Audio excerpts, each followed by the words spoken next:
Hello and welcome.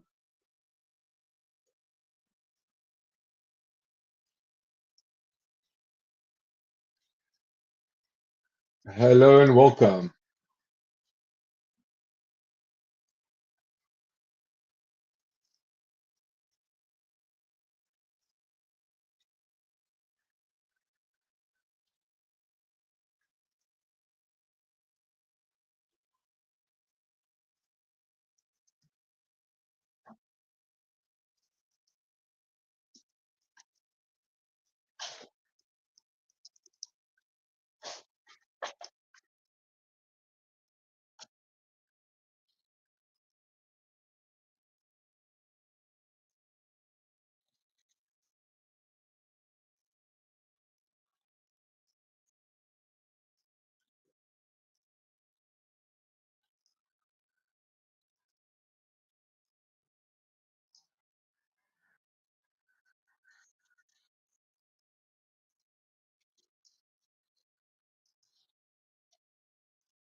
Yo, GM, good morning, hello and welcome.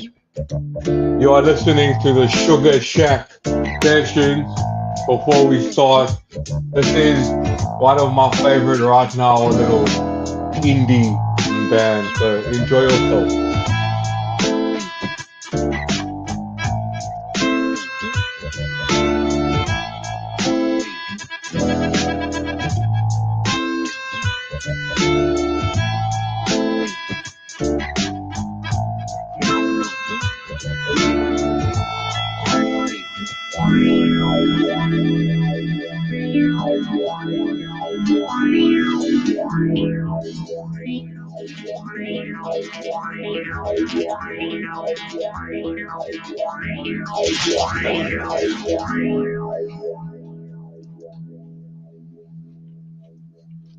She wants to be dazzled by diamonds, a dame dipped in gold. Behold, this honey right beside me, straight up cold. Who knows if she be loving me or what? I hold this up my hand right here. We stand another story to my phone. Another glorious hello My from this guests aren't even here, my guests aren't even here, so we're gonna be jamming. must go, so we appreciate some room. I'll get the boom straight to the doom, cause we don't mess around with all this silly gloom and freaking tune. La la la la la la la.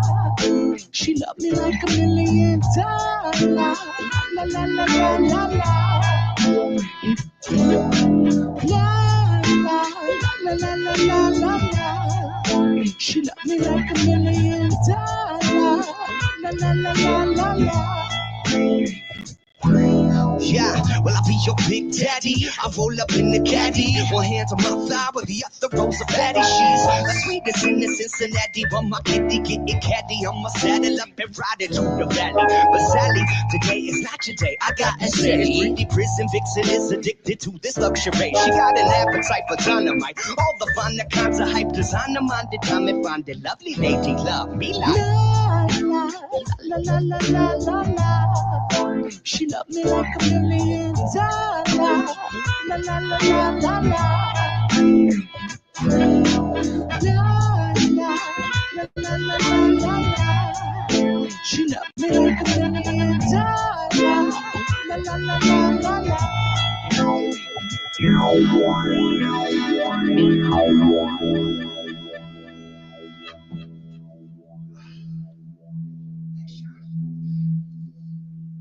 Yeah, back on on the run with a bag full of money and a gun, white son. You never had to be so high strung. Got one stepping down the battalion, trying to front like you're down with Mount Zion. If you wanna rock like a murderer, you keep frontin', ain't nobody ever heard of ya. We'll cut you down by the brick like a third of ya. It's absurd of ya. Little stranger gonna bring it to you now like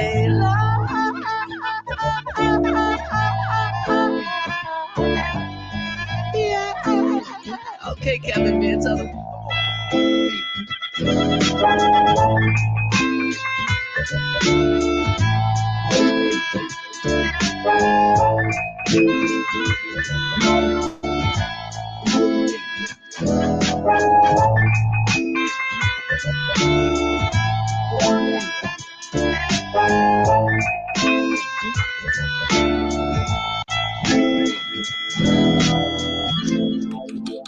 Hello, Asaf. Welcome to the show.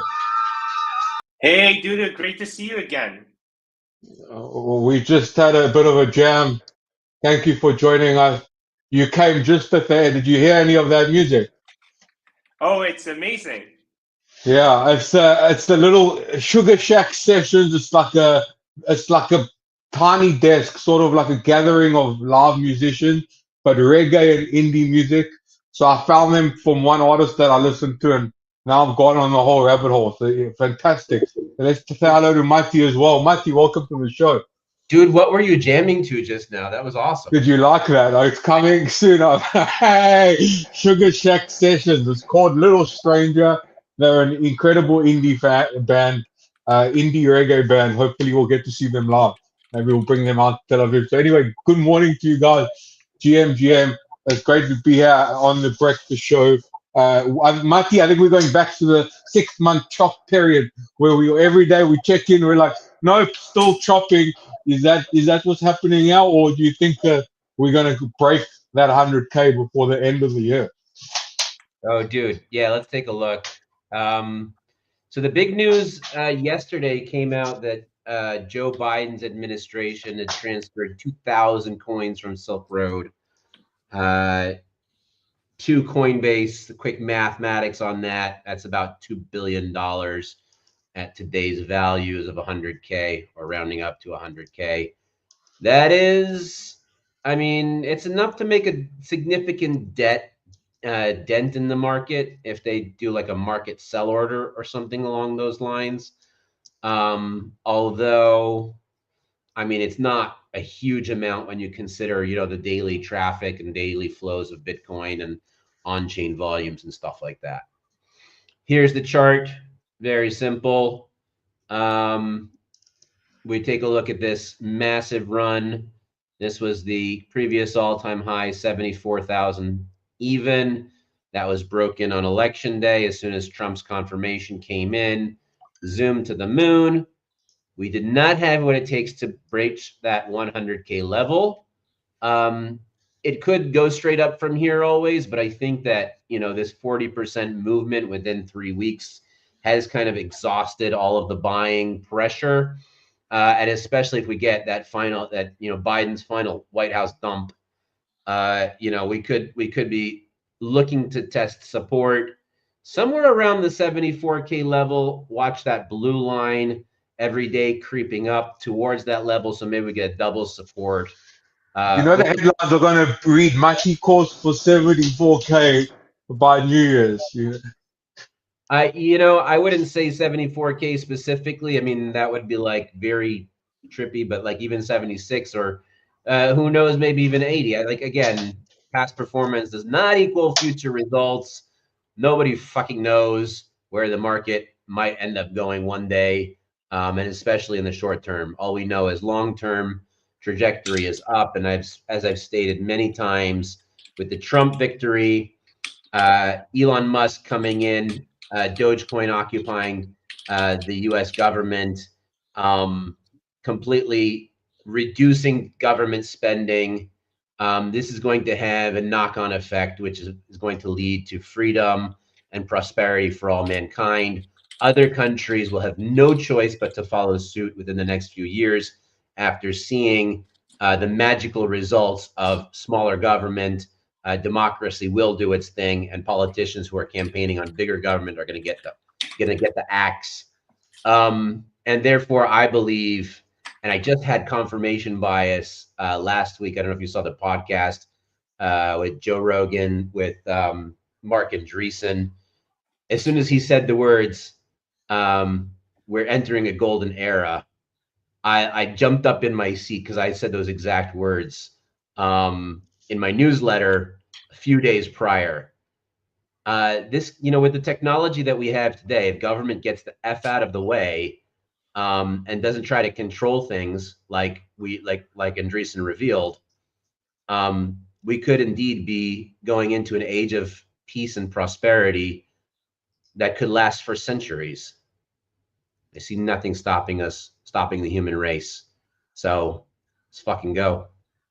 Amen. I like that you kind of take a long-term exponential view on it, and it's not even that long-term. I mean, I was just chatting to a friend, and I remember in 2022, they were saying by the end of the decade there would be a AI that generates from start to finish a Netflix series, and now we need to get to the end of the decade. It's 2024, and there's like one of these memes I've been checking is called sitcom, and it's basically a Telegram chat where you go into the chat and you suggest scenes. So you can say Gary Gensler getting hung from the town square, and then that will generate a Pepe-based, scene with the Pepe characters and playing it out.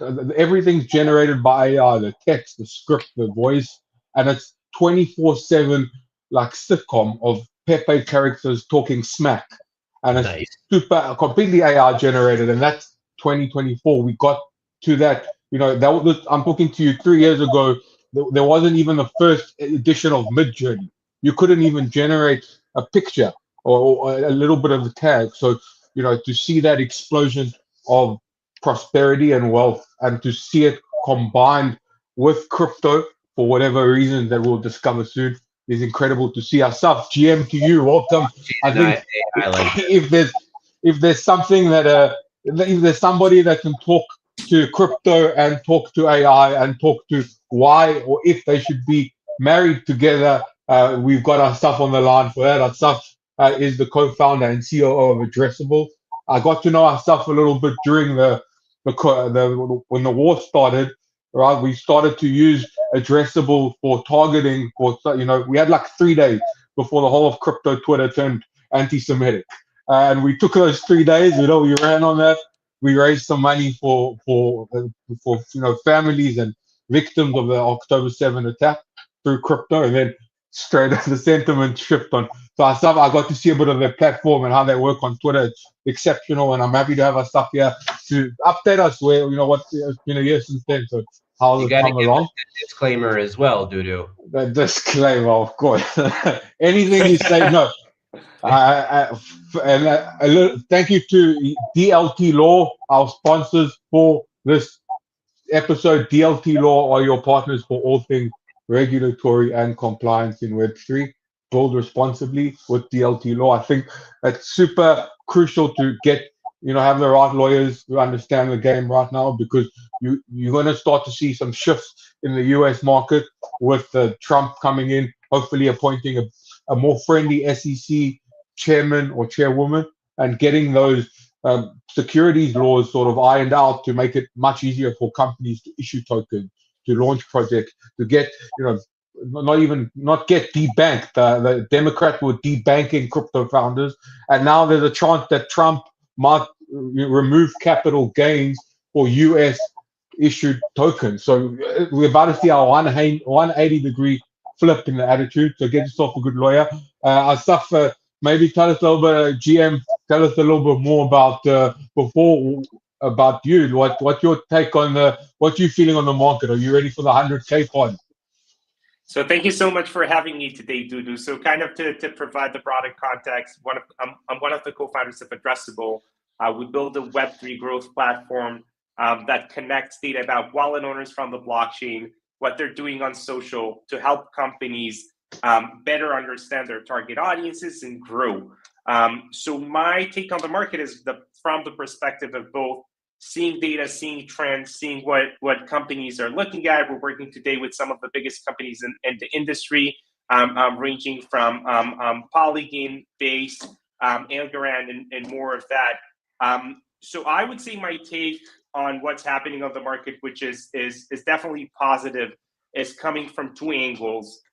One of them is we're seeing new clients that we're working with are getting prepared with a lot of positivity towards Q1. I think that throughout 2024, we've seen a lot of kind of companies that are launching tokens, that are running projects on chain, being more on the fear side of the fear greed index, thinking about when would that be a good time to launch. And we definitely see lots of positivity on the market. People are getting prepared for a Q1 that I think is going to have so many launches, which is correlating to what I think we see on the market at the moment. So this is great. And the second thing that we're seeing is when we're analyzing the data of what this trend looked like in buying, I think throughout 2024, we saw a lot of a stagnant market. We saw the people that were already bullish on crypto continue to buy, continue to stack up. There were always the true believers that knew that this day would be coming. But I don't think we've seen a lot of new people entering crypto.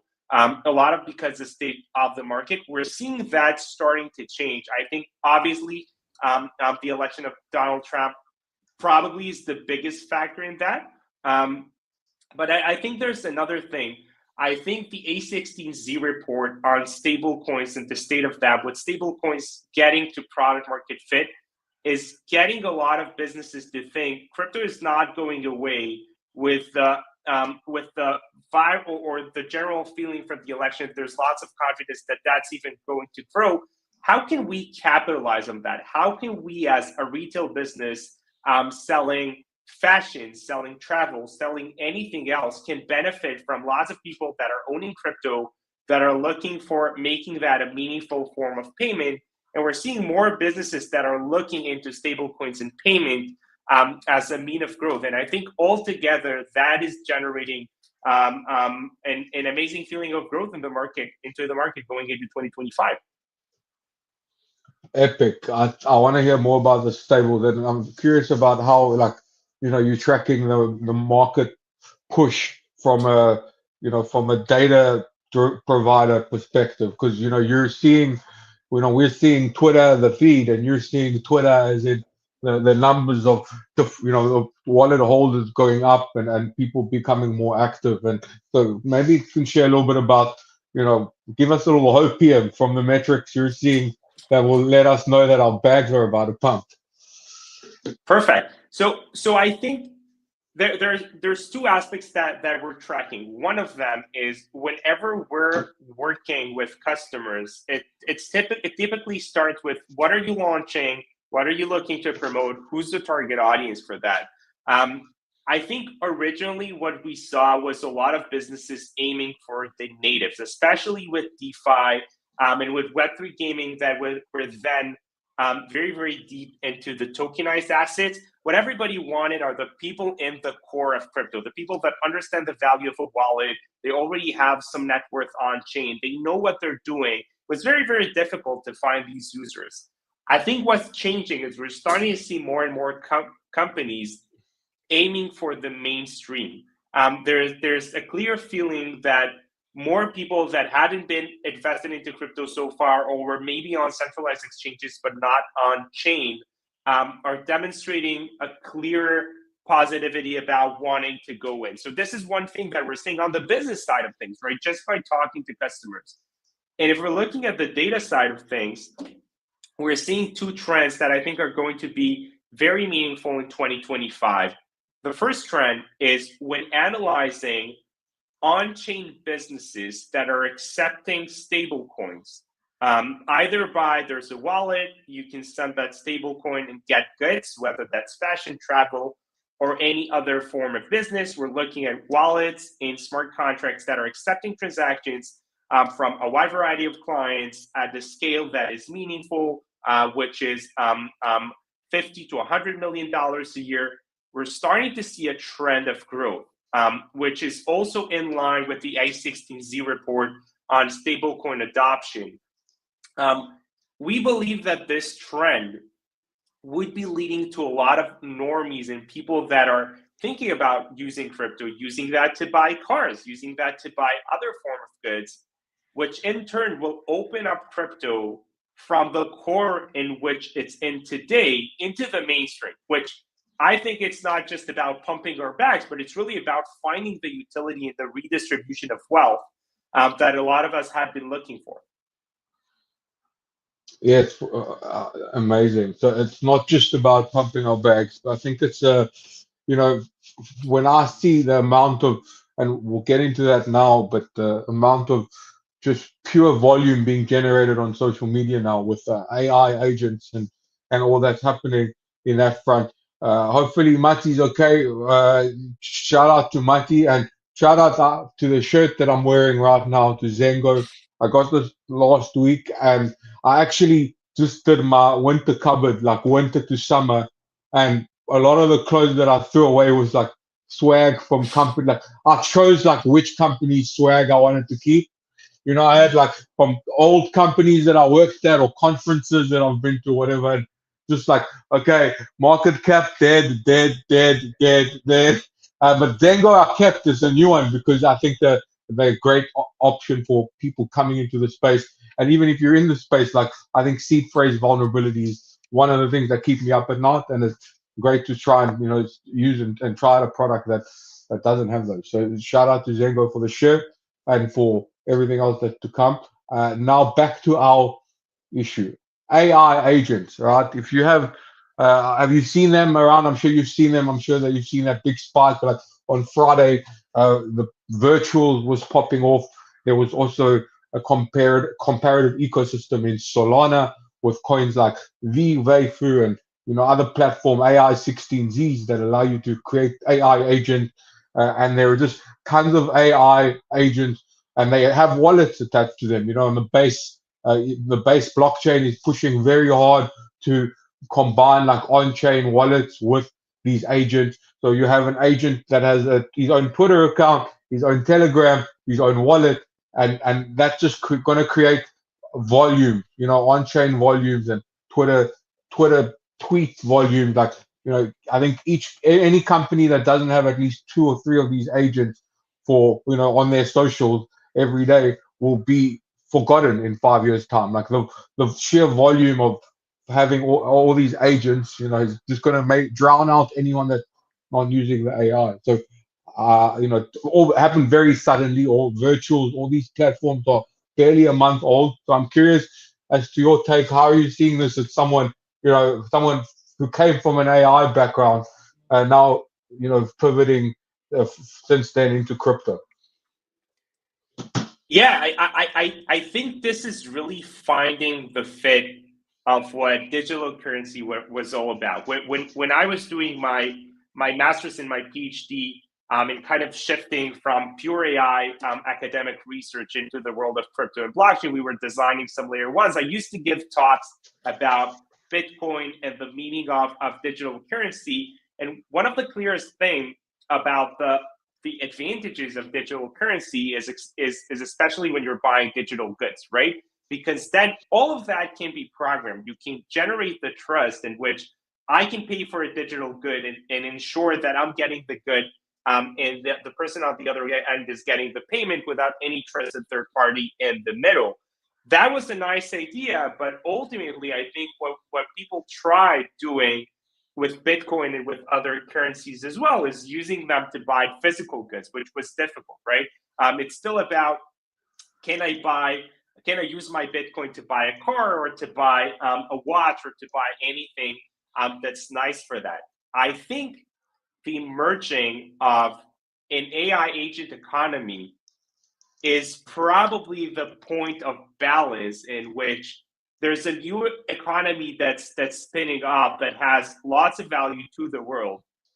It facilitates a lot of arts that are gone from the world. There are jobs that are very difficult to find, anything from digital marketing and advertising to some finance positions to even going on social media and spraying and providing messages. It's very difficult to hire these people not to mention doing that at scale. And this is purely digital work, which means it's a perfect use case for a digital currency to go out there in the middle. It suddenly makes a lot of sense to create this economy in which there's AI and digital services on one end that are being backed, paid by, and even invested in by digital currency. So I think we're going to see much more of these trends. I think specifically on AI, this is definitely taking over. I don't think we can ever look back into like 2 years ago and thinking about a point in time in which we were not using AI. This is definitely just going to spike up.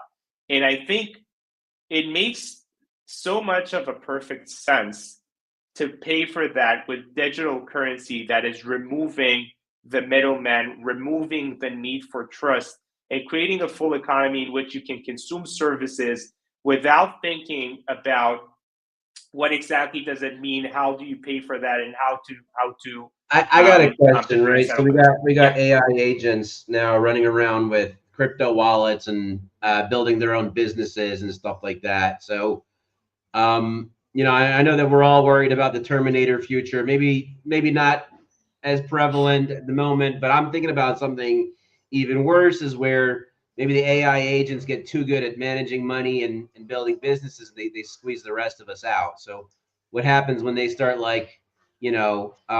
building everything that can be built, and then we don't have any real use case anymore?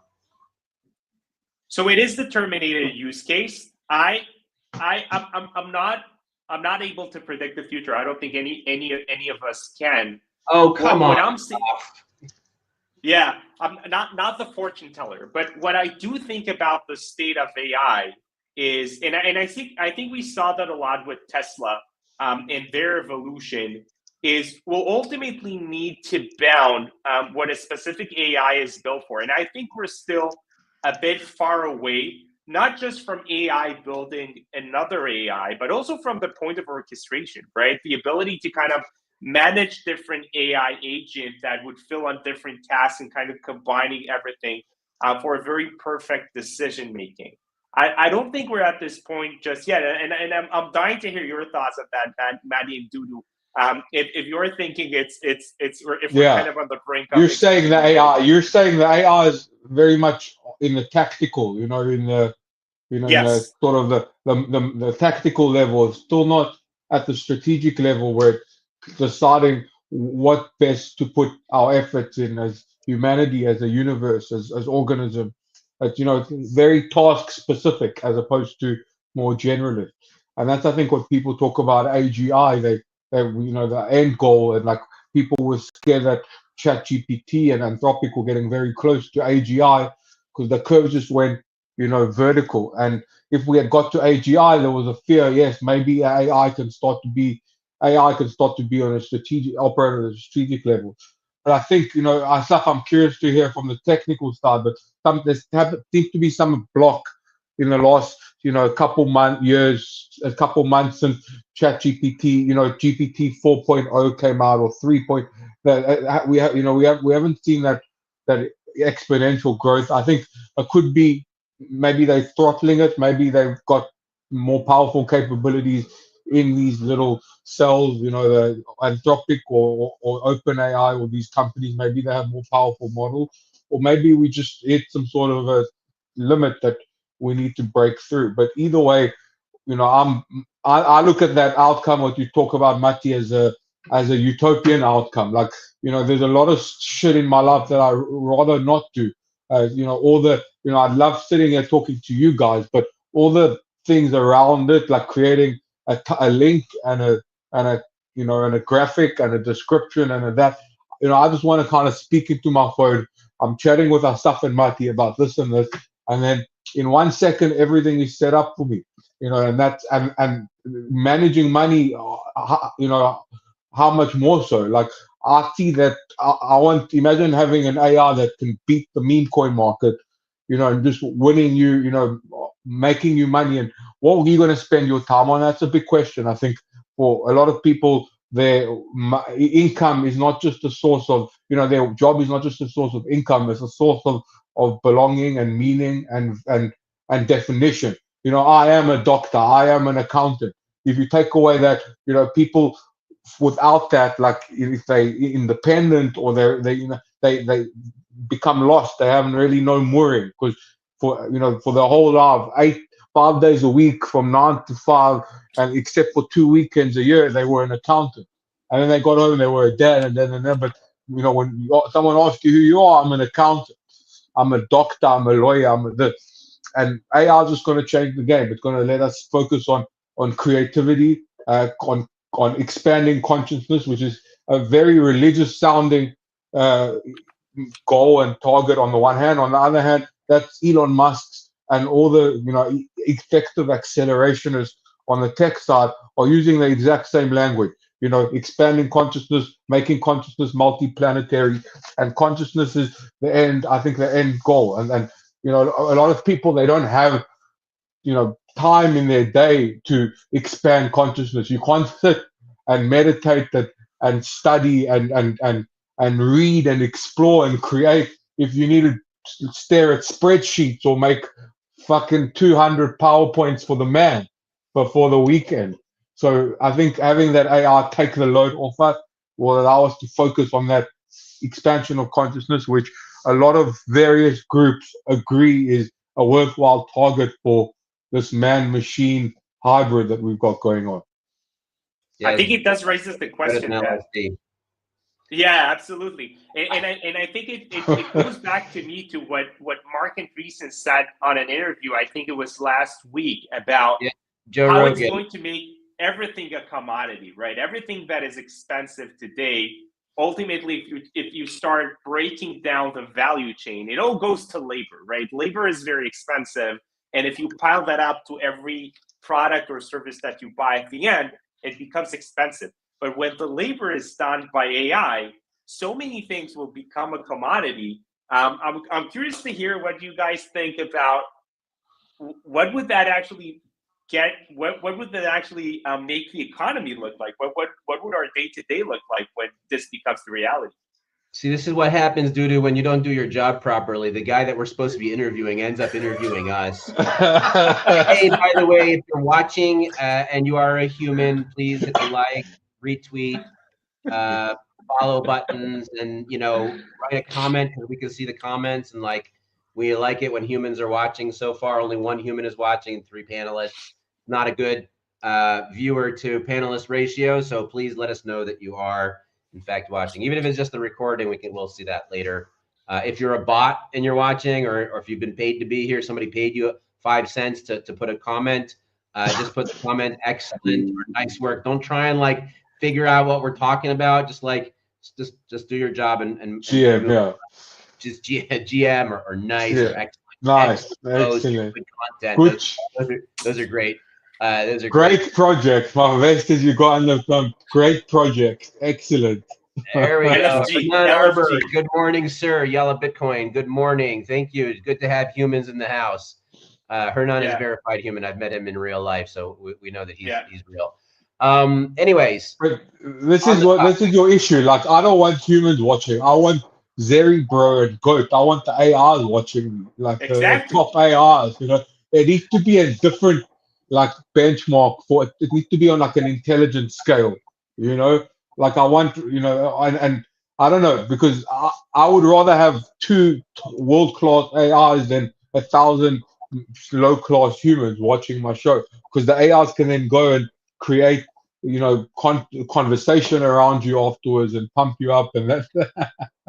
Hello dear, how is your trading going? This is funny. This is really up.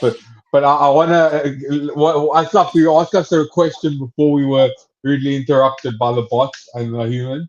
So listen, it's no, Hernan's got the right idea. You could show some of his comments here. In my mind, and it's always been like this in my mind, that eventually, hopefully in our lifetime, we will get to a utopia in which we don't actually need money, but rather technology comes and fulfills our every desire. So this is like the Star Trek economy. They don't have money over there. There's no need for it. Social status is one thing, rank is another thing, social interactions. But as far as food or you know, whatever you need, basic sustenance, even pleasure, holograms or whatever, that there's computers that come in and provide that stuff for you. So there's really no reason to pay for it. It's all free of charge. And that just gets rid of money altogether. So I'm not really worried about it, because the reason that capitalism works for humans is because each and every human, by seeking out their own you know, piece of the pie, or so to speak, their own like sustenance and stuff like that, they are creating a larger economy, and we are contributing to the greater good. However, you know, AI does what it's programmed to do, and generally speaking, yeah, there may be AIs that are programmed to trade the markets or make money or whatever, and that's their primary function. But overall, what they're supposed to do more than that, and the reason that we created them, is to serve us. And you know, I want to tread very lightly here, because I know that, you know, 50 years in the future, the AIs are going to be listening to this recording. Mati, Lloyd is saying something crazy, and you're going to be the first one. The AI is going to come and create a Mati coin. In the future, it won't be the humans creating AI coin. Rather, it will be the AIs that will, yeah, my little doll, dance for the Twitter feed so that we can pump your price. Yes, well, hopefully that ticker will be taken by then. But Mati's a great ticker, though. Mati's a great ticker. Dudu's an insane ticker. They had Insane. static. It was Mati T, and then they got rid of it. I don't know what the heck's up with Polygon lately. Like, why did you get rid of that ticker? Anyways, my point is that we have to go from where we are today to that utopia. So there's got to be like this middle ground. Like, how do we get there? And I think that's what your question is, like, where do we focus our efforts right now so that we can work towards, like, what's the basic roadmap look like? And Asaf, you are the guest, so I'm going to pose the question to you, please. No, I want to tackle it, but like very short from anecdotal evidence of my own experience. So sort of like before I want to think of how I want to see things in the world, how do I see things for me and my family? And for me, it's about trying to use this exponential technological curve that we're on, AI, crypto, all these 100x pump, to create a situation where I'm completely financially independent from, it's first security is the first level, financial security, and then financial independence. And I never want to retire, because I agree with Trump. To retire is to expire. I've seen old couples where one works, one doesn't. The one that works is I'm 20 years younger, because working keeps you busy, keeps you active. But I don't want to work. I don't want to do, I don't want to work for the man. I don't want to do shit like the grunt work.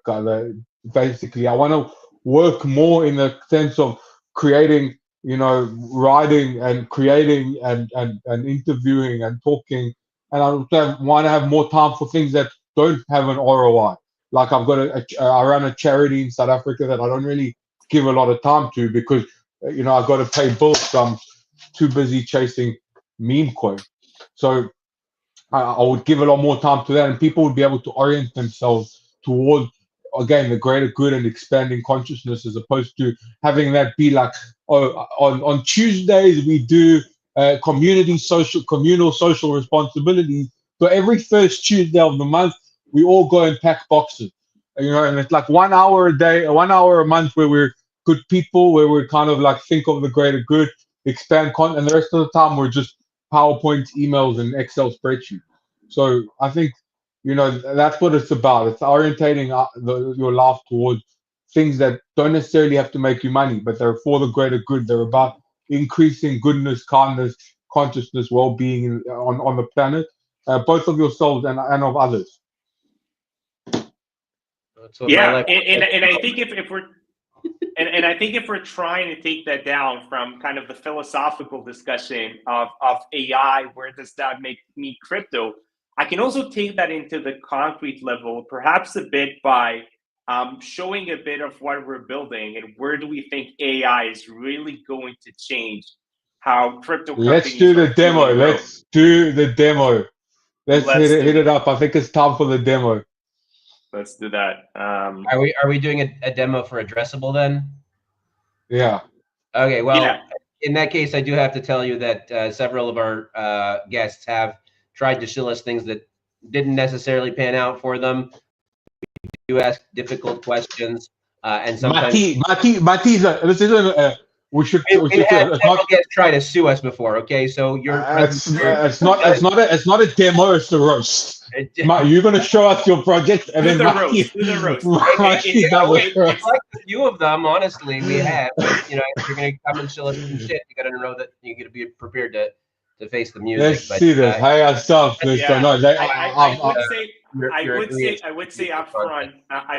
front, we're a SaaS company, enterprise SaaS, no token, not shielding anything. What I'm basically focused on, it's not about. Well, that makes it a lot better then. Yeah, I would not focus on. This is a disclaimer, and then let's talk about the real things. But it's not about what's addressable, but about really how now AI is going to be the key fuel for growth for crypto companies. So what we're doing at Addressable, somewhat to provide the context for people who are less familiar with us, is that we're helping companies in the Web3 space better understand their audiences and better communicate with them to acquire users. That's what a lot of companies want. Everybody we're talking to, ranging from gaming to DeFi to exchanges from in wallets, want to acquire new users. And the key challenge, which is different in Web3, is that everybody is anonymous, right? There's tons of data on the blockchain about who's buying what, who's dealing with what, but not a lot of understanding of what's really behind that. How do I tap into the trends?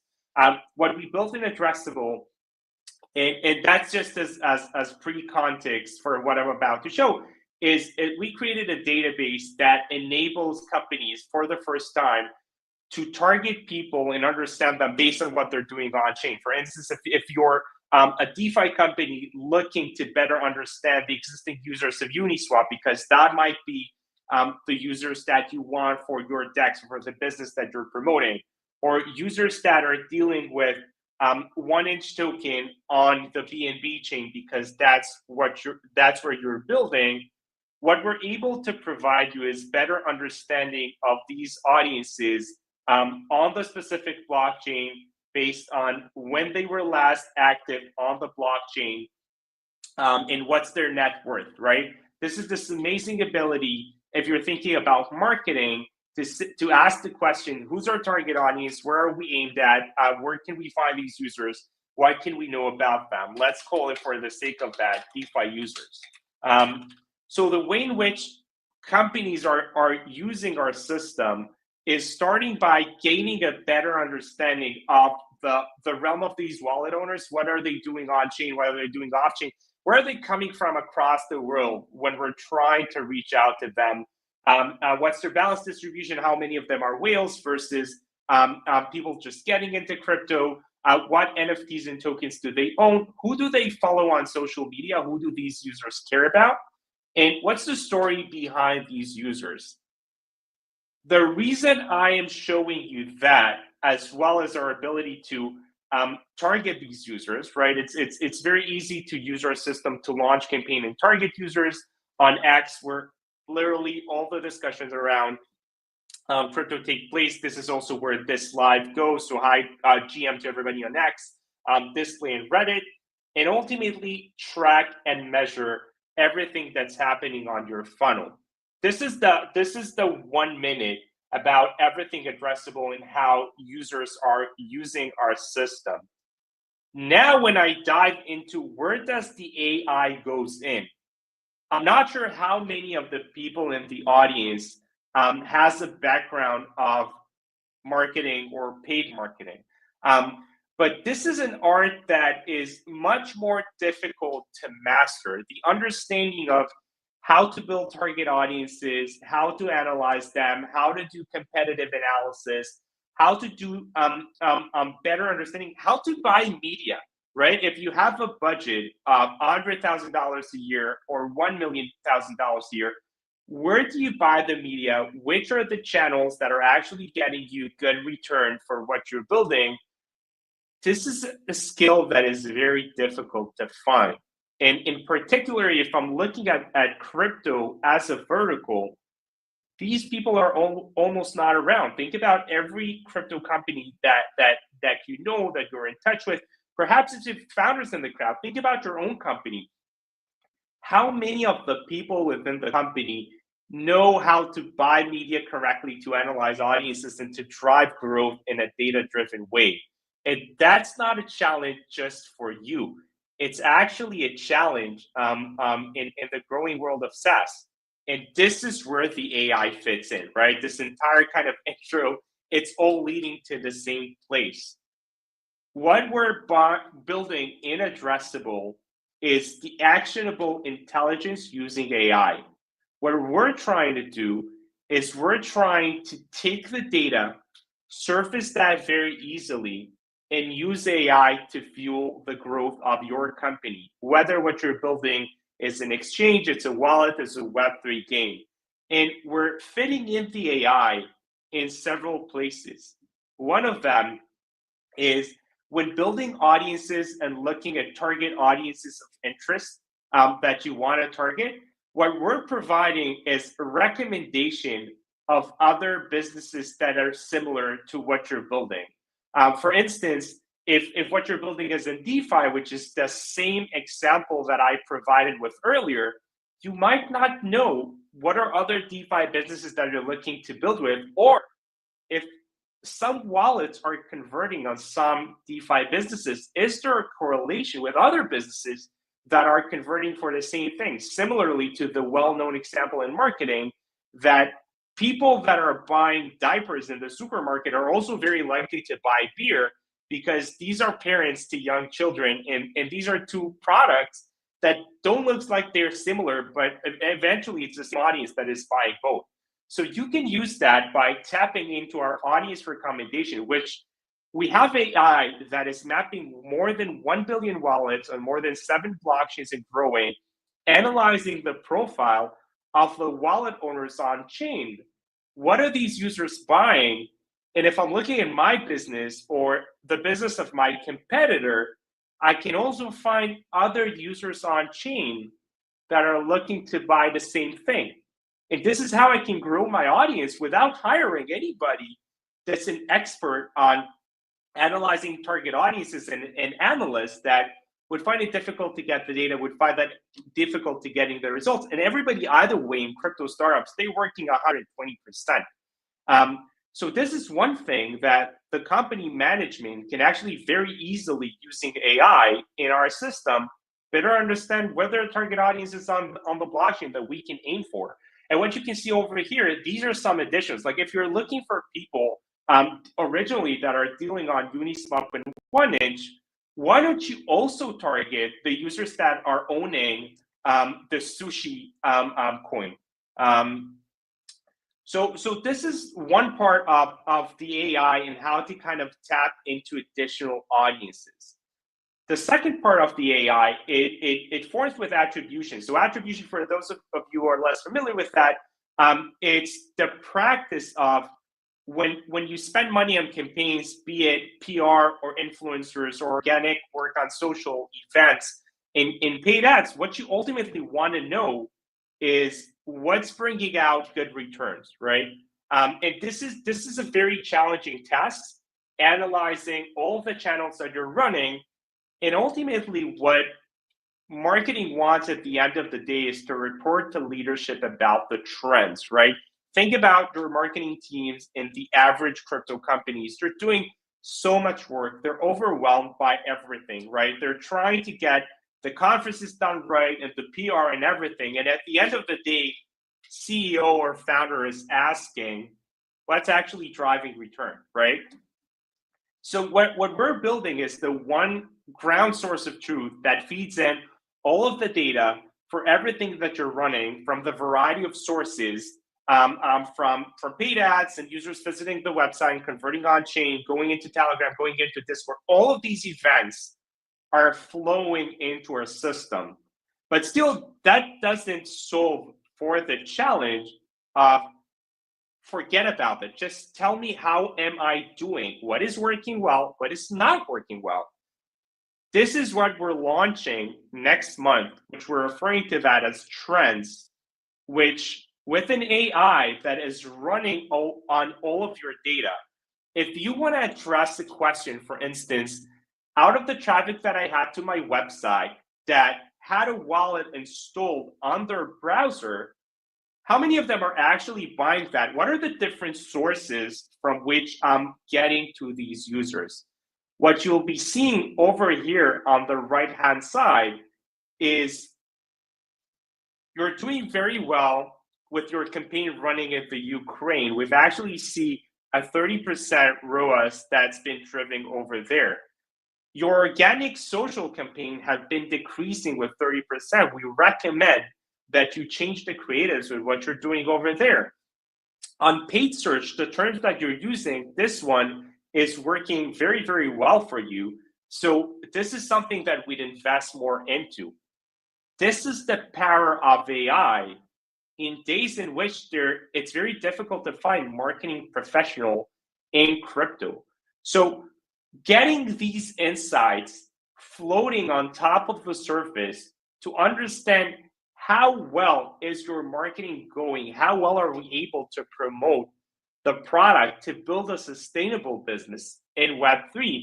This is something that we're seeing a lot of businesses tapping for, especially with a trend that I described earlier, in which more businesses are going to be feeding in payments with stable coins and tapping into that. So if I'm trying to capture everything in 2 sentences and shutting down my screen, we see the use of AI for fueling crypto growth in 2 places. One of them is quickly understanding the market. Who's making money? Where do I find more users? What is working for my competitors? Oh, is somebody leaving the token that is doing something similar to what I'm doing? I want to capture on this opportunity. This is one thing on the targeting side. And the other thing is on the attribution side. There's not one single founder that builds a business that doesn't ask this question. What is working for us? Where do we want to invest more? What is not working for us? Where do we want to make it change or to down invest, right? And it's very difficult. I don't know many crypto companies, including the biggest ones that we're working with, that are finding it easy to address the question. So with the one source of truth, with all the data inside, and AI on top of that to easily show you the trends, easily give you insight, easily give you recommendations, we believe crypto companies can fuel growth much more effectively. Pausing here. So epic, yeah. Marty, but before we, this is what C Flat thinks is got from your talk, Asaf. Yeah, one way to look at it, I guess. I would say, yeah, it's a fair comment. I would say, I'm a boomer, right? I'm nearing 40. No longer a young kid. I'm not a crypto romantic that thinks crypto is going to stay with shill coins. And as a matter of fact, most of the companies we're working with today are very sustainable businesses. The biggest blockchains in the space. It's the biggest exchanges. It's the biggest wallets. It's the biggest games. These are real companies building real products. And I can tell you that these companies, I believe they're the future of the space. I do think there are other businesses that we all know today and thinking about them as Web 2, but we are seeing them talking to us about payment in Web 3. And I think this is the future. And these businesses would want to feed in the data off of blockchain, understand how they're doing. In an open economy in which all of the data is lying there, it's very difficult to process that, enrich that, and get insights using AI. This is what we're looking to change. The shilling of shitcoins is, personally, I'm not much into that. But as a builder, I'm thinking 5 years ahead, 10 years ahead. Where would blockchain fit into the bigger economy? And this is where we're seeing the most potential. Yeah, right. I think it's the future. Yeah, sorry. Of course. The future is definitely in that wallet targeting. A lot of these companies that you're talking about, they're probably using stable coins, or they're they're doing paid campaigns on Twitter. They're not necessarily trying to get people also in the you know, this call to action isn't buy my shitcoin. It's usually use my services or come trade on my platform or connect or download or whatever. The shitcoin body. Yeah. Yeah. I'm curious. Lloyd has a thing. He knows another company like you guys. You need to drop a name, bro. Otherwise, name or it didn't happen. I'm curious. Before we get into the end of the show, but I must ask. You know, you said it's Eddie on here. I do some marketing, and I'm always on the lookout for what channels are working. In my experience, like the only channel that's really worth investing in crypto is Twitter, crypto Twitter. Like paid ads have never really shown positive ROI. Like Google stuff doesn't really work. Display, you know, if you're getting the right placement, if you're like a gaming company in crypto and you get an ad on PancakeSwap or CoinMarketCap, it might be worth it. But to just do display of Google ads, I don't see it worthwhile. And what other channels? Email marketing. You have seen results. It's really never been good for me. The only thing that's ever worked for me and my companies is KOL advertising. So actually getting a good relationship with the KOLs, generally speaking, is the ones that, you know, are into what you're building, that have the audiences that are going to be into what you're building. But Asaf, I'm confused because so you just showed off this platform and it's got a bunch of data about a bunch of wallets and stuff like that. Where does the data come from? I mean, blockchain doesn't have country flags on it. Like, there's no geolocation. Where do you get that information from? Yeah, so that's what makes Addressable unique, and that also addresses Lloyd's question. What makes us unique is that on top of the blockchain data, which is publicly available, despite the scale, which is difficult to process, what we do is we enrich wallets with social information. This is the key thing that we do in Addressable. We're collecting data about the social profiles that are attached to their wallets. We're collecting additional data about what's happening throughout campaigns that are being executed to better understand user behavior, not just on-chain. On-chain, it's the payment layer, right? Is what wallet pays for what. Can you give me an example of a social profile that's connected to a wallet? Yeah, I'm a bit scared when you say that because, like, I don't want people being able to connect me to my wallet. Yeah, not only that, I mean, it just goes to a deeper concern of, like, what are we trying to build here, and why is it better than, you know, FAMGA? Like, those guys have been harvesting our data for years. So I'm on a blockchain user, you're harvesting my data. You're not paying me for that shit. So where are you getting it from, and why should I give it to you? You don't need to give it to me. If you're thinking about FAMGA as well, they're not paying you either. But what I'm thinking of is the side of the crypto companies. For them to grow, they need to use data, right?